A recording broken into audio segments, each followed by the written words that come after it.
Delivering the pack, I'm giving instant one deal, no chance in hell. I feel like Vince McMahon, something that you can't understand. I could just kill him. I was in Baby Chris's class, so I would watch him at all the parties and all. So he comes up and he goes, "Yo, you Fat Joe?" I said, "Yeah." He said, "You know who I am?" I said, "Yeah, you Baby Chris." He said, "Yo, I think you're a star, and I want to sign you to my label. I don't know, have you heard of Chi Ali?" And I said, "Yeah, I know Chi Ali." He was like, "Well, he's my first artist."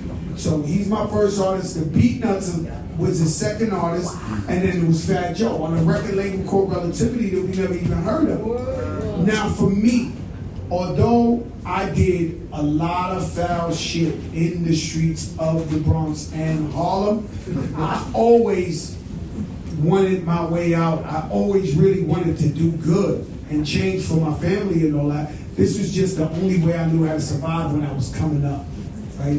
And so I was like determined to get money, get rich or die trying. Like that was just me since I was born.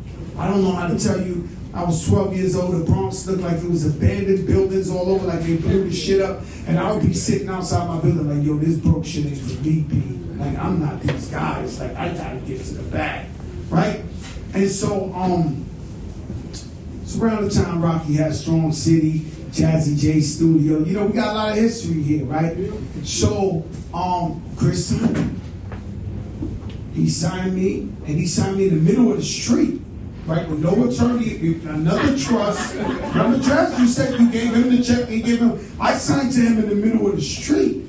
Because I want to change. I'm making a lot of money too. I took a pay cut to rap. No bullshit. They can say it. I did that shit for real.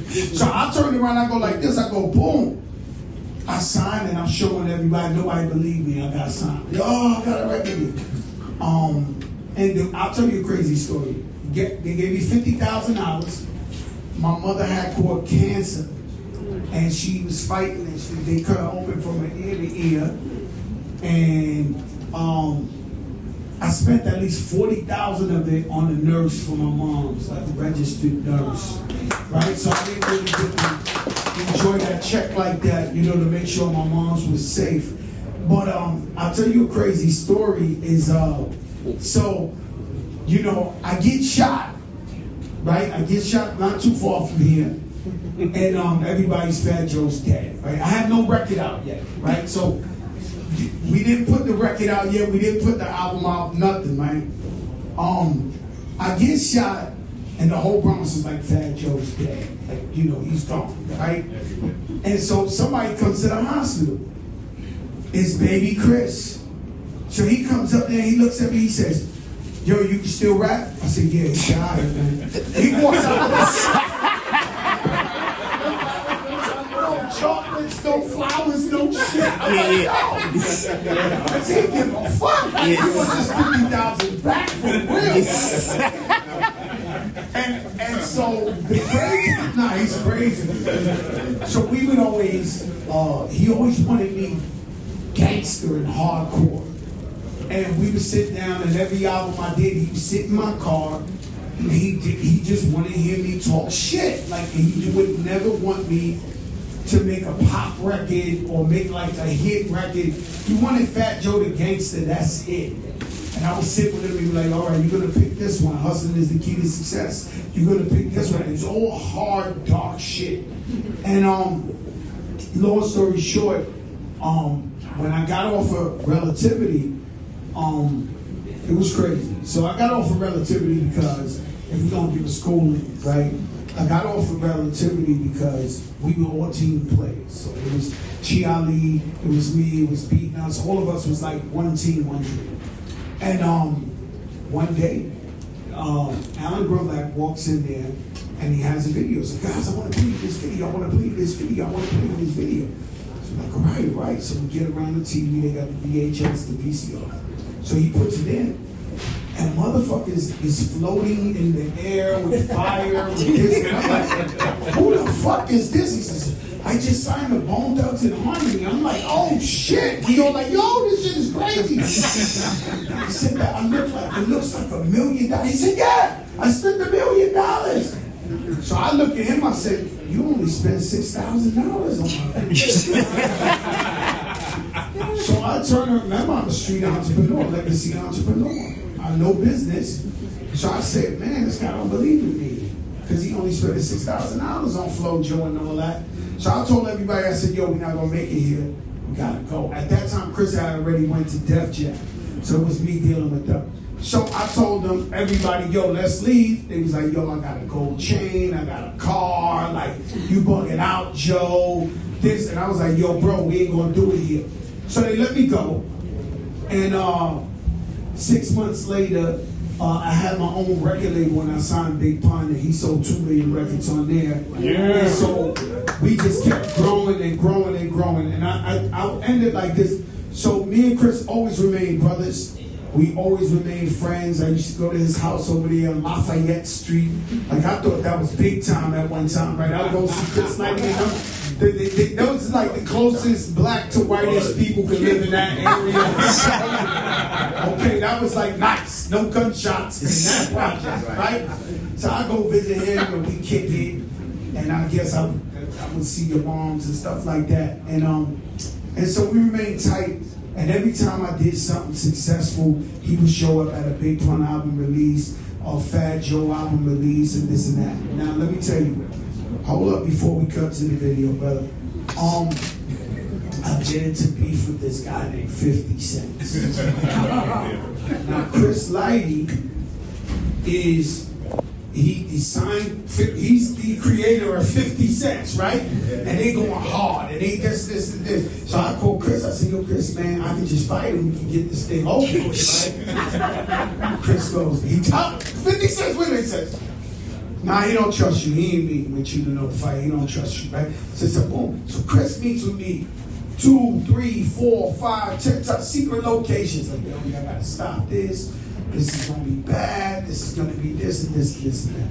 And I remember on my side, this guy 50 Cent. If y'all don't know who 50 Cent is, he's a problem. And if you have beef with this guy, he's like a fucking pit bull that won't let go. And he will keep on. Your mother's a ditch, your father's a ditch. This guy don't stop, right? And so these guys, and you think I'm crazy, the crew is irate. You disrespecting Fat Joe. It's like they want to go. So one day somebody says, yo, man, you know what? He signed a 5th Chris Lighty, man. I think I should get at Chris. I said, what? And the man looked at me and everybody looked at me. I said, ain't nobody getting at Chris Lighty for nothing. You, matter of fact, you motherfuckers don't even look his fucking way, because then I'm gonna give it to you. These my people trying to protect me. And so he was like untouchable. Through the beef, he was the only person floatable. Like, he would show up at our shit. He be with 50 the next day. I'm like, yo, this is crazy. I'm like, yo, Joe, this and that. And you know, he was just so beautiful. Such a handsome man. Right? Chris Lighty was just a handsome man. Always had a smile on his face. Always, I would see him, I'd be like, yo, Chris, what's up, man? And it's crazy because, damn, man, I can't tell you that story, but nah, real talk, it was just too real. I seen him like a month before he passed away by mistake. I was in Miami, I went out with my wife, and we went to this like fly club, and Chris happened to be in the club. Right, he was there with his wife, and that was the one time I met him. It's like, hey, how you doing? And we just get to talk. And he's talking so much shit. I'm like, yo, Chris, man, just chill, man. You rich, you fly. Not about his relationship, nothing like that. We just talking about hip hop. And he's like, yo, Big Boss, man. This, I'm like, yo, chill. I'm like, okay. He was like, yeah, he was kind of like tired of Rick Ross in the 50 Cent. He's like, yo, man, this guy right here, Joe, you know, the Bronx. I'm like, yo, Chris, just chill, man. I said, yo, just chill, man. We doing good. And then it was really, really surprising to me when he passed away. Like, so, and nobody expected that. You know, and it just like, so all of us here, we're like disciples of Chris Lighty, right? That's all I see here. It's like, and I don't want to play nobody, but I'm like a Chris Lighty's kid, and I'm looking at everybody else that he raised in here, and we're grown men now. we all doing our thing, and sisters, and women, but we all sitting here like, wow, like this man really, I know for me, I would have been dead or in jail, but I mean 20 years ago, 25 years ago, if Chris Lighty ain't signed me. So, in my house, he's like just at a different type of pedestal in my house. When we talk about him, we like, yo, this is the man. In Manhattan, they used to have a billboard of Fat Joe, 6 stories high, orange leather shirt. I dare you to look for the picture. Orange leather shirt, 5001 did it. I used to walk in there like, yo, imagine Fat Joe for the prom. I'm rich. I'm walking in there. I'm only 24 something. I'm like, looking at the billboard like, yo, I go to the president's desk and go, and they're like, Joe, you want a chinchilla? They're like, yo, get him a chinchilla size 10X. They're like, get him anything he wants. And I'm sitting up in there like incredible shit. Right? I put out so I was selling millions of records. I was that guy. So I put out an album that they forced me to put out. And in the fourth quarter on Christmas against Missy, Mariah Carey, J-Lo, Ricky Martin, the whole, it was a recipe for disaster. And so back in the days, these record labels used to make money off of just the fact that my last album sold 2 million. The stores would buy 2 million records ahead of time before the record come out. Oh, Fat Joe, he's going to sell 2 million again. So they make their money already. But me, I'm the sacrificial lamb. Right. And so I'm listening to these people who I think are our friends and sure, chinchilla, whatever. So they make their money off red before the record even come out. The record come out, go. Week later, I'm looking like a failure. I'm at the MTV Awards looking for the president that I used to sit on his desk, and the motherfucker running away from me. In this industry, they got some shit where they think you got whack juice. They will not be caught in a fucking picture with you. Like, they the same guy I used to eat with and chill on his desk. He ain't picking up my calls. He ain't this. He ain't that. They do this like this to everybody. That's crazy. And what about that poster, that billboard? Went the fuck down and T.I. went right up. 6 stories high. But I'm gonna say, listen, we all want to win, but winning is also a gift and a curse. Because if you won all your life and everybody's kissing your ass, you truly don't know who loves you as your real friend. You gotta stumble at some point. I always say, let your darkest moments bring your most clarity. I don't say that for no reason. It means like when you're going through a tough time, that's when you know who your real people are. Right? And so I've been fortunate to do this and do this, see all the fuckery, and then do this. And be like, oh shit. And then when I do this, I might have forgiven a couple of them and be like, I come back home and then go like this, and then they act funny again, and I'm like, oh shit. And then I go like this, and then they're like, oh no, you stay there. You stay there, baby. We put out all the way up. Me and my sister Remy. Remy went to jail for 8 years. I had just came out of jail. They took all my money. The whole plan was just to take my money. So imagine you rich for 15, 20 years of your life, peeking at your bank account, seeing millions, and one day you look, and there ain't no millions in that motherfucker. And you gotta go to jail. And now you're 40 years old. Right. And no 40-year-old rapper is putting one out the park. Ever in history of life of rap. And when I'm a hip-hop historian, like I should be teaching classes in this fucking. Okay? So I know I ain't getting another break at this shit. I'm praying hard to Jesus Christ. My knees is worn the fuck out. God, please, let me show these people. If I do it, I'll do it, I'll do it, I'll do it. Please, God, please. Right? And so we go and we put one out the park. And so all the way up come out. And the motherfucker gone. And then we did a single release party in Queens. It was at a strip joint, Aces, right? I remember. And I remember coming in. Listen, Molly, you gotta hear this one. Listen. All the way up was a fucking miracle, okay? It was a miracle. It was God. It was a miracle for me and Remy. Right? We went to jail. You know, every day the COs came up in there and told her, you ain't shit. You ain't gonna be nothing. Her husband would go visit her every day. They'd be like, why are you visiting this chick? She's coming out in 2022. Like, you're playing. They do all that shit, right? So now, we did it. Miracle. Number one. So we go to the single release. The shit is rampacked. You can't even walk in there. I fight to get in my section. When I get in my section, all the fake motherfuckers of the universe is the same guys. My boy. People like, yo, God, we did it, God.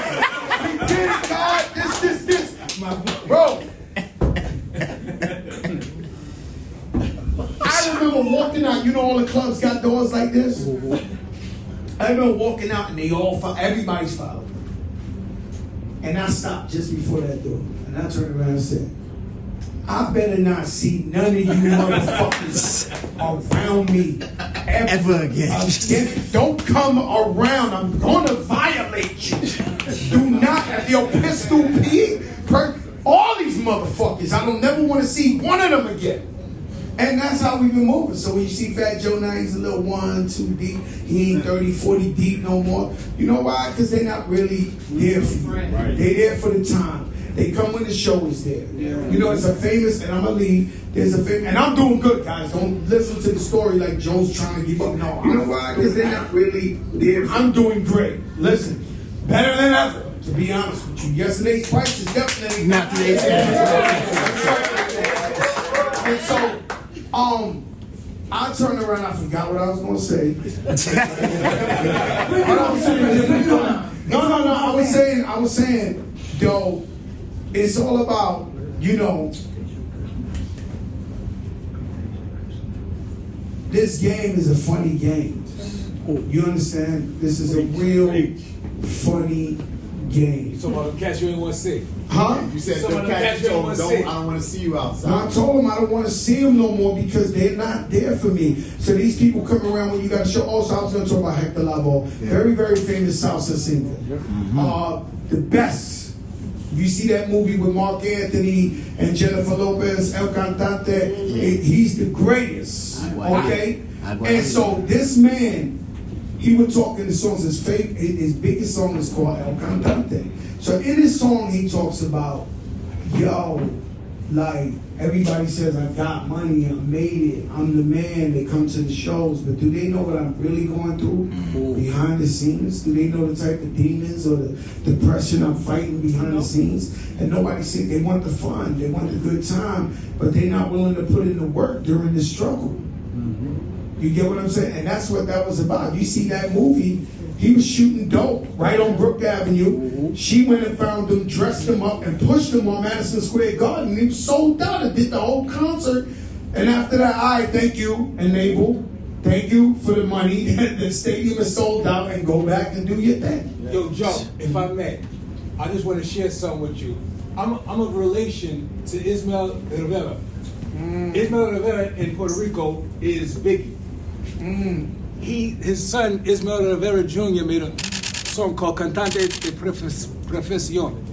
And essentially, it picks up exactly what you're saying, but in applying it to hip-hop, which is something that I hope us to do. It acknowledges all the professionals. In Cantante de Profesión, acknowledges all the professionals in Spanish music. And it shouts them all and says how we're a community, how we're together. You know what I'm saying? And Ismael Rivera, if anyone knows who he is, he's literally Biggie in Puerto Rico. I can go in a gift shop and see his shirts right now. You know what I'm saying? Rivera, he's a legend. That's my relation. But that you said Cantante, I just wanted to piggyback on it and bring it to hip hop that we are the professionals today. That need to acknowledge our family. A world without hip hop. They wouldn't be. Barack Obama would not have gotten elected without hip hop. Hip hop music transform the planet Earth. It is the most powerful vehicle. And we love diamonds and fly shit, but the truth is this is poor people's music. This is the way it started. Cheap. It's actually cheap to make hip hop if you're creative. Really don't cost much. So anywhere in the world, if things are going on in Mexico, that's going to be the hottest shit they talking about. Afghanistan, Palestine, they got the best hip hop right now because they speak truth. Cuba, it took 60 years for them to uprise against the government, and do you know what did that? Hip-hop. The dark-skinned Cubans that do hip-hop in Cuba, and they try to revolutionize. So I'm gonna just leave with this.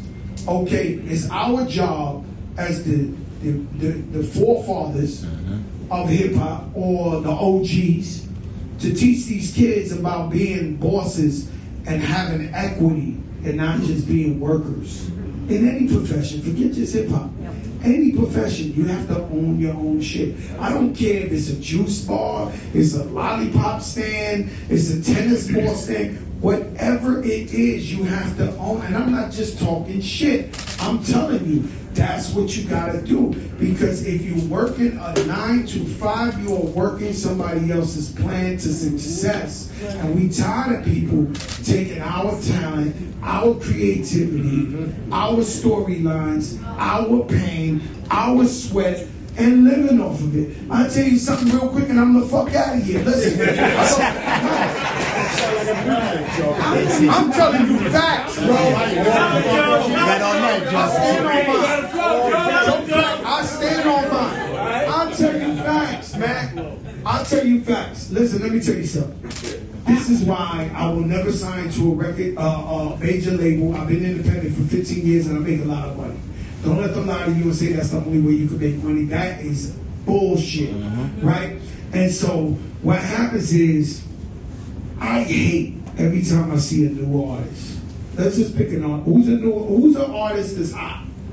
Right now? Yeah, any artist. Lil Baby. Moneybagg.